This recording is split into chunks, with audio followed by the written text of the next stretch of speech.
Hi guys.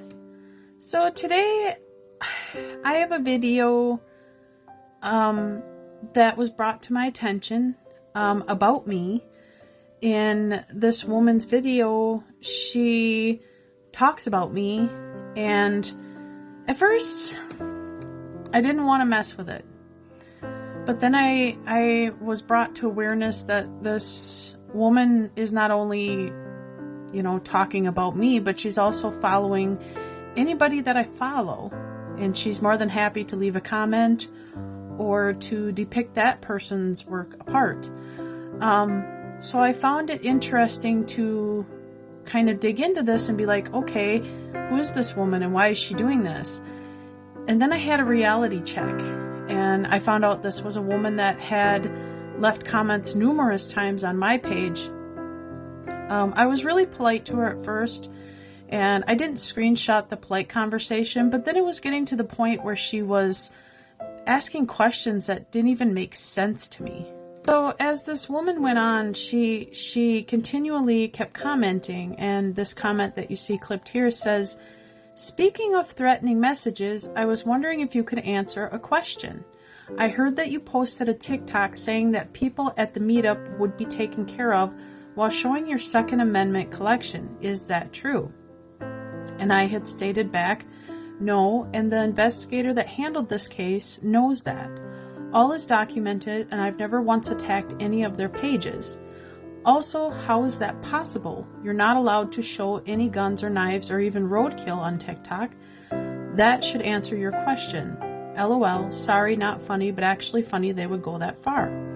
So what I'm talking about is basically the meet and greet thing again. It was an odd question, but I answered it honestly. And basically I was cropping and keeping comments because at my police station up here where I live, I was taking these threats and reporting them. So I wanted to make sure that my family was safe and I was safe and even my 13-year-old daughter was safe. So next here you will see she is added again on my page, and she puts, also in one of your latest YouTube videos you show a collection of troll dolls. One of them is dressed like PSF, and then you say that if any of these trolls misbehave they'll be punished. What are you implying at? And I had answered, I was getting frustrated because she constantly did this. I put, are you for real? Lady, the trolls are in the frickin' 1980s suits they come in. I'm done having these stupid conversations, which at this point are grabbing at false accusations. And just in case, I'm screenshotting this conversation, as now you're just being weird. Please go away. So, and as you can see, a screenshot of the conversation, but I'm also going to add a screenshot of that 1980s troll being sold on Etsy. It is a common outfit. Why she thought that I would dress it to look like this so-called person. And again, I'm going to bring up the fact that I was upset about what was done. I want to point out that the reason that I was so upset, because I don't talk about this. I do have agoraphobia. I have for years. I have a hard time leaving my home, and I've been working on it for many, many years. And the fact that this woman claims she had severe agoraphobia and never left her house, and then 3 weeks later drives 16 hours to go do this fun meet and greet where there is images of her drinking, images of her signing autographs, images of her hugging complete strangers, upset me, but not only me, some of those that also have dissociative identity disorder, the same as me. So this was the issue with this. It's like this woman is making things up, and literally on her part, she was the one comparing her to a troll. So it was like, what are you getting at? So then she tries to analyze me. And this comment here states, wow, incredible, amazing. Your response was exactly what I was expecting you to say, and I feel so remarkably sad for you. Hey, at least I tried. I can't say I didn't try, and now I can finally let go of the idea that you could possibly be reachable. Thank you. This interaction has actually been really healing for me. I've been worried about your well-being for quite some time, but now I can finally let all of that go. You've proven without any doubt that you really truly are not interested in listening to or respecting literally anyone but yourself. And then she mockingly put, oh, and St. Colin Ross, of course.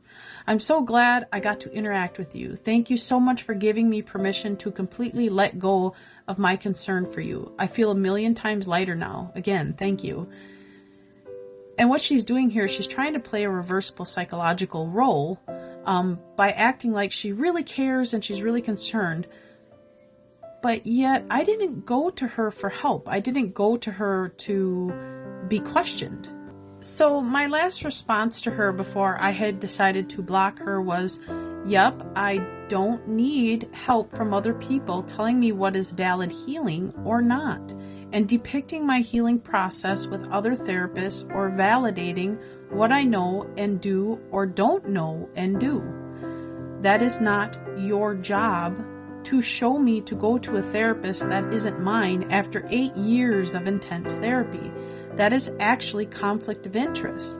That is my therapist's job and Colin Ross's and my team's job, not some TikTok therapist collecting systems to make money and sell a book. Mine have over 30 years of working on DID. No therapist should be doing that on TikTok. It's very wrong. So the reason I had mentioned this is in prior, which I don't have a screenshot of, was she was trying to tell me I should look into this other therapist and go heal with her, get her book and things. And to me, it's like, I have a very good therapist. I have a very educated therapist, and I'm in the process of healing. And I love my therapist very much and the work she does, and I care about my team very much, and they're all there for me. Why she was trying to deter me from, telling me how I should heal and who I should heal with is also very bizarre. So I kind of moved on, and I decided, okay, I'm going to start doing my work and whatnot. And all of a sudden I notice wherever I comment or any YouTuber that I follow, she seems to follow. And here's the screenshots of that. And she basically leaves nasty comments constantly with everybody that I follow. And it's getting to the point where even my YouTubers have brought it to awareness. And then I started getting more interested into why she's doing it. So I went to her page. So because I have a kind of courtesy, I've decided that I'm not going to show her videos and not show who she is, because she at least paid me the respect of that. But I'm going to let you listen to each video, and then I'm going to explain the issue here. Okay, so here we go. I've been kind of doing my own little troll behavior the past She's trolling. of months, maybe. Yeah, well, since the McLean thing came out, Oh, because then, of course, there was also the meetup thing, and then that caused a lot of drama, So basically, she's admitting that she's trolling people in this video here, which is, to me, it's like you don't like the behavior, but you're actually doing it yourself. So here's the next video where she claims I remind her of her mother. And by the way, if you count, she states that I remind her of her mother 9 times in these videos. So here we go. Then the thing that became really interesting to me was that I was noticing that I was having my own personal reaction to one particular person who was in this, who's in the Affect Disorder Cringe group. Right. So, I realized. So let me explain. Right away, she's already saying I'm part of this fake disorder cringe group. I'm this, I'm that. Basically putting judgment without even knowing who I am. That I was having a particular reaction to that person, and because they were specifically triggering to me, because, well, she reminds me of my mom. And so then it's like anytime, she. So the thing is, me and her are very similar in age, and that's what I find hilarious about it, is she actually points me out to be this person that reminds her of her mother. She doesn't physically look like my mom, but everything about her, like her voice, her mannerisms, her facial expressions, the things that she says, the way that she says them, it's like everything. It's just like my entire nervous system is just like buzzing. So the thing is, If I bother you that much, why do you stalk me? So let's move on to the next one. I've been sort of like purposefully triggering myself a little bit, like, sort of doing some exposure therapy of my own to, kind of figure out, like,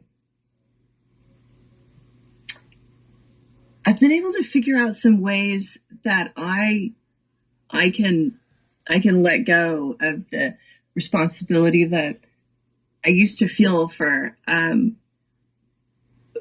wishing that my mom could be happier, because again, she goes on to say, I remind her of her mother. She's letting go of responsibility. Lady, I'm not your responsibility.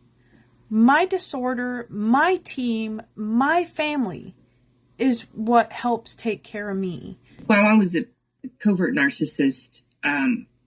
Like, was she ever diagnosed? I don't know. Would she have ever sought out the therapy to be diagnosed? So here's a prime example of self-diagnosis. She's basically comparing me to her mother, basically saying I'm a narcissist, which in my paperwork it clearly states not. And by the way, she's going to mention this twice. So it's like, what are you trying to get at? And why would you expose yourself to something that bothers you? This like desperate hope that they could possibly just be just like the slightest bit happier, just like not hate themselves, just a little bit less, So she's automatically presuming that I hate myself. And did I at one point in time in my life? Of course. Everybody that has dissociative identity disorder goes through them issues.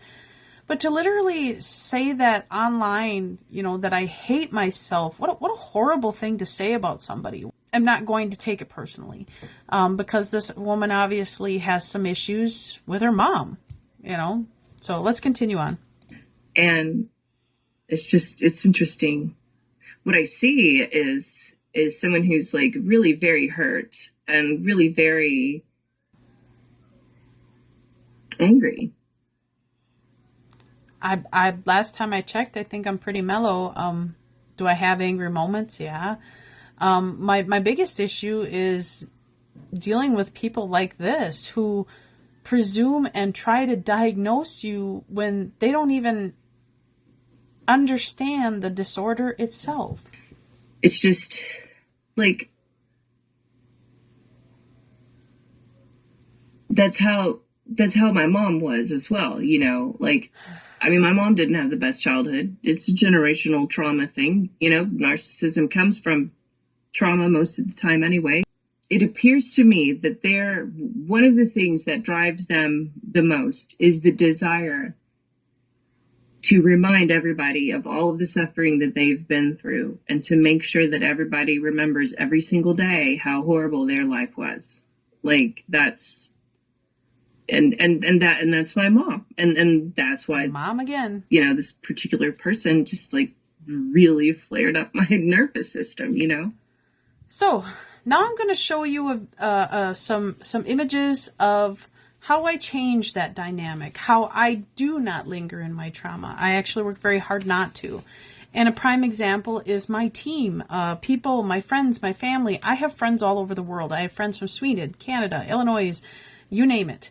Help with charities, and I have friends in the Netherlands. And another example is I'm going to show you images of my daughter's life. She grew up very happy. I tried to do the best I can to involve her in everything I possibly could. And I gave her a very happy life. I don't see my daughter acting like you are.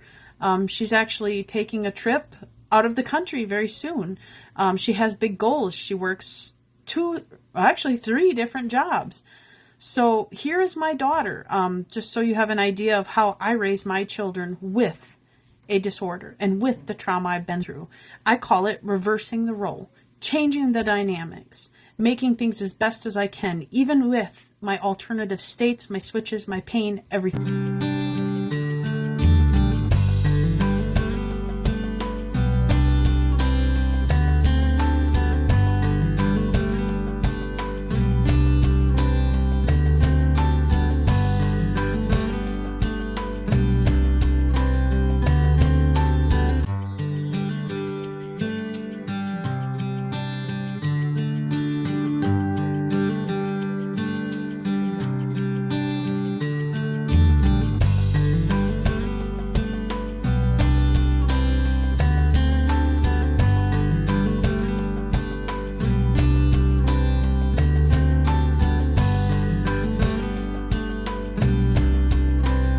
let's keep going. Here we go.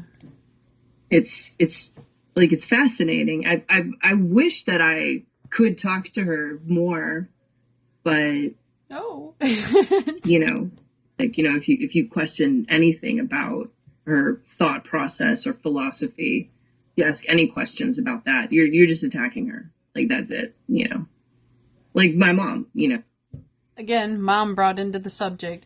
And you've seen at the beginning of this video the questions that were asked. They were not very well laid out questions, as you can see. So of course I'm going to get aggravated. It was basically questions that had nothing to do with dissociative identity disorder education whatsoever. I wish that I wish I could pick her brain and just find out, like, what, wow, why, like, and like it. Another reason why I think that I find her to be so triggering is because, like, I feel bad for her. I wish that she could just not hate herself so much,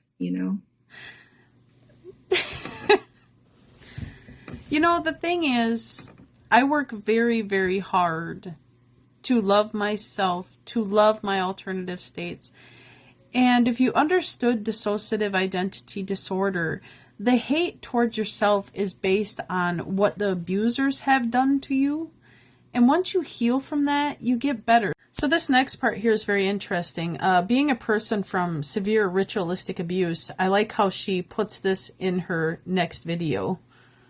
Like, I don't know, like my mom. It just felt like felt like she needed to be angry. She needed to be bitter. She needed to, like my mom. Wow, the way that my mom would just, like, she would drag all of her hardships around with her. Like, it was a giant cross that she was lugging around with her, and then, like, anytime. And yes, she's seriously holding her hands like this and pretending to drag a cross while she's talking about this. It's actually quite, and she actually giggles about it. That's the odd part. Anybody asked her any question about anything, she was just more than happy to just climb on up on that cross and just cry about every sacrifice she's ever made in her entire life and every hardship she's ever faced. So this next video is quite interesting because she literally says she's going to leave me alone. And we all know that didn't happen. I think, perhaps in honor of Mother's Day, I've decided that I'm done with her. I've learned everything I could possibly learn about her at this point. And what I have learned is that she's unreachable. She triggers me. So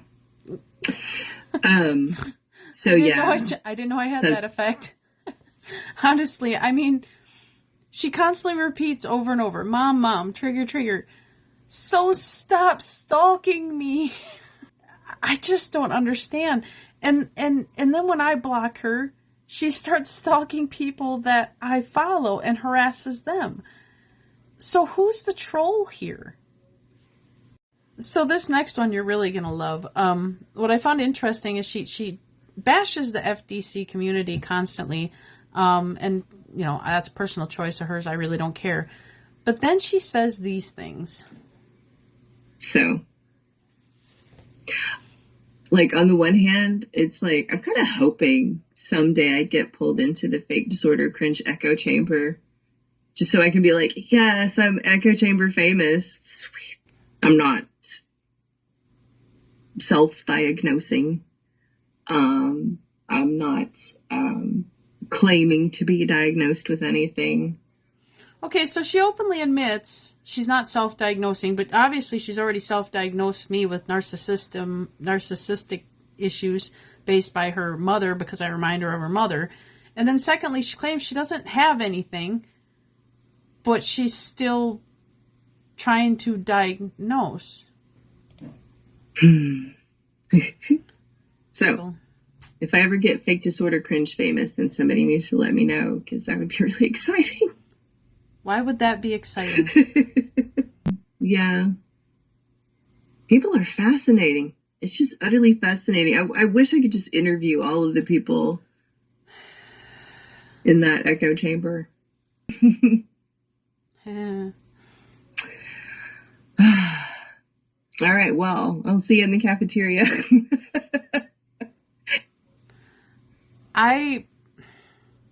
The last part really, yeah.